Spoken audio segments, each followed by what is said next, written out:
quand on traite les hommes sur le front pour enlever leurs rides, très souvent, ils nous disaient c'est formidable, je transpire plus. Évidemment, puisque l'influx nerveux ne passe pas. Donc le botox, ça bloque. Transpiration. Et comment on fait concrètement? On fait plusieurs injections? Concrètement, sous les aisselles, c'est le traitement de première intention. C'est le traitement de première intention parce qu'il est facile, il marche chez tout le monde, on est complètement sec. Ça n'a pas d'effet secondaire puisqu'on n'a pas de muscle qu'on peut bloquer. On prend un flacon par aisselle, on le dilue et un peu comme de la mésothérapie, on va injecter très superficiellement des petites gouttelettes toutes les centimètres et demi, 2 centimètres. Ça fait mal?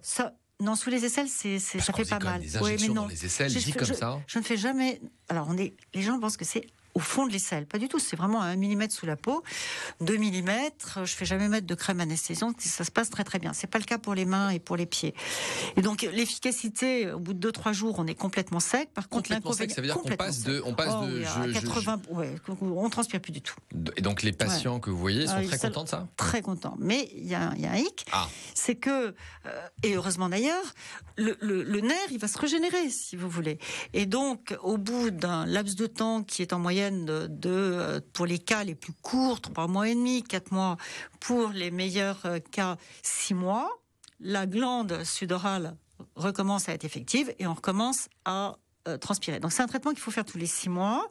Et puis, quand on vieillit, comme si la tête s'était un peu habituée à transpirer moins, on peut espacer les injections. Puis maintenant, on a un traitement définitif. On y reviendra au traitement définitif, mais moi j'y vois un autre hic pour certains et certaines, c'est le prix. Oui, ça coûte cher. C'est pas remboursé. Ça coûte cher. Alors, le botox sous les aisselles a une codification reconnue par la sécurité sociale, donc c'est avec une feuille de maladie. Malheureusement, c'est très peu remboursé, mais si vous avez une bonne mutuelle derrière, ça peut être un peu plus important. Et c'est pas embêtant pour tous ces patients de ne plus transpirer du tout, d'un point de vue médical? D'un point de vue médical, là on parle d'une hyperhidrose hyper localisée aux aisselles, et sous les aisselles, il n'y a que 2% de l'ensemble des glandes sudorales. Et en plus, elles sont détraquées. Donc ça ne va influer en rien sur la quantité de sueur sur le corps.